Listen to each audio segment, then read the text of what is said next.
Жолдош генерал, биринчи маселе муну аябай көп кагаз. Шыңыз Азаматович, өтө көп кагаз. Биздин практикада ушундай болчу. Бир беренеде мындан ары карай бүт текст боюнча деп туруп бир эле статья менен 600, 700, 800 беренеден турган кодекске өзгөртүү киргизишибиз. Мыйзамда бүтүндөй текст бойдон Кыргыз Республикасынын өкмөтү деген жерди министрлер кабинети деп койсоңор жарым барак кетмек да. Жарым барак кетмек. А биз очойтуп жарым килограмм колдонуп атабыз. Бул ысырапчылык. Ошону эске алып койсоңор, кийин кирип келатканда бардык нерсенин кажети жок. Бир мыйзамда бир эле сүйлөм өзгөрөт, бүттү. Экинчиси, Шайлоо мырза берген суроого сиз жооп бердиңиз. 4 милициябыз бар, өкүлүбүз бар, ошолор жардам берип атат. Алардын коргоосунан кордоосу көбүрөөк. Алар кыргыз жарандары үчүн кызмат өтөп аткан жок, алар бийлик үчүн кызмат өтөп атат. Алар кыргыз жарандарын тескерисинче шимшилеп барып таап издеп полициянын колуна салып бериш үчүн барышкан алар. Алар кыргыз жарандары жыйын өткөрөбүз десе, ошону өткөртүрбөй коюшка тыюу салуу үчүн барган алар. Алар анча-мынча баягы тийиштүү болуп калган жигиттерге, кыздарга тескерисинче зордук көрсөтүү үчүн барган алар. Ал жердеги өкүлчүлүктүн кылып аткан ишин абдан жакшы билебиз. Биз буюрса көчмө жыйын болгондо Чыңгыз мырза ошол жарандарды дагы чакырабыз. Сиз айтып атасыз, жана диаспоралар менен. Диаспораларды биз билебиз аларды. Алар 25-30 жылдан бери диаспора болуп жүргөндөр бар. Акаев үчүн да, Бакиев үчүн да, Атамбаев үчүн да жанын берген диаспоралар бар. Аларга баары бир. Мен сизге сунушум ушундай. Баягы мыйзам долбоору киргизип атканда ушуну бир эске алып койсоңуз, бүт эле текст боюнча редакция ушундай берилсин дегенди. Бул бир.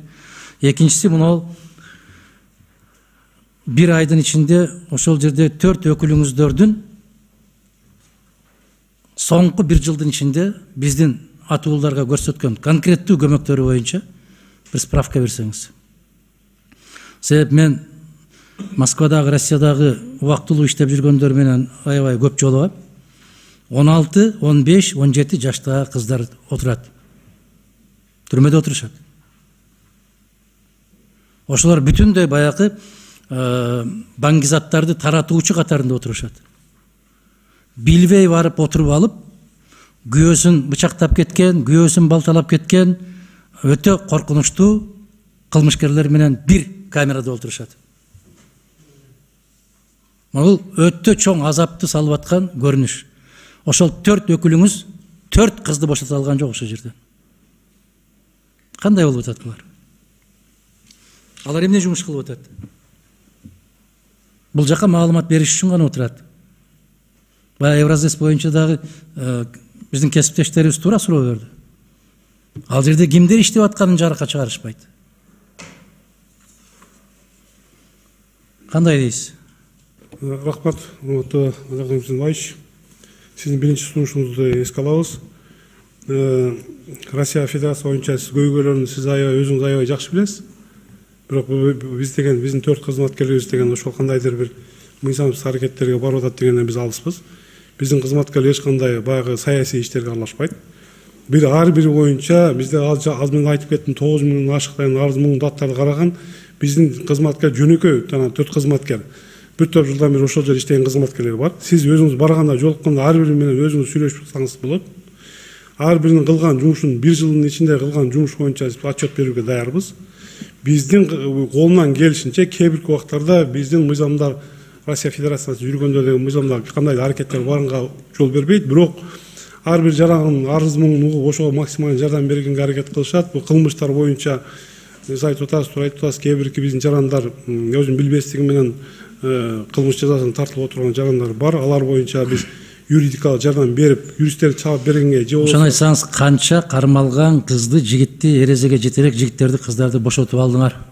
Ошол 4 азаматтын аркасынан, 4 азаматтын жардамы менен. Кымсынбаевич, биз өзүбүз деген барып ошону бошотуп жиберүүгө биз анда укугубуз жок, бирок юридикалык жардам берип, же болбосо адвокаттарды таап берип, же башка жолдорун жанагындай справкаларын бул жактан деген тийиштүү документтерин алып бергенге биз жардам беребиз. Биз жолдош генерал ошолор менен байланышканыбызды айтат. Россиянын полициялары айтат экен. Бизде маселе жок. Өзүңөрдүн өкүлчүлүгүңөр тарабынан ушундай сунуштама берилди дейт экен. Мындайларда ондогон фактылар бар. Бизде маселе жок дейт экен. Өзүңөрдүн бул жердеги өкүлчүлүгүңөрдүн суранышы боюнча ушундай чарага барып атабыз деген жоопторду өтө көп угушат биздин Москвадагы иштеп аткан азаматтарыбыз. Аким Сымбаевич, сиз эми көп маселени жакшы билесиз Россиядан. Маалыматыңыздагы бир топ маалымат таап ал деген возможность бар. Сиз жакында айтып кеттиңиздер, эгерде биздин сиздер тараптан комиссия барса, ошол жерде биздин дагы кызматкер жетекчилер кошуп бергенге даярбыз. Ар бир сиз айткан факттар боюнча, ар бир факт боюнча ошол жерден тактап, ал эгерде биздин кызматкерлердин күнөөсү болсо жооп тартканга даярбыз. Андан сырткары сиздер менен чогуу ошол жерде жумушту кандай кылып жакшыртуу максатында жумуш алып барууга сиздер менен жумуш алып барууга даярбыз. Рахмат сизге. Кылалы Чыңгыз мырза, абдан туура.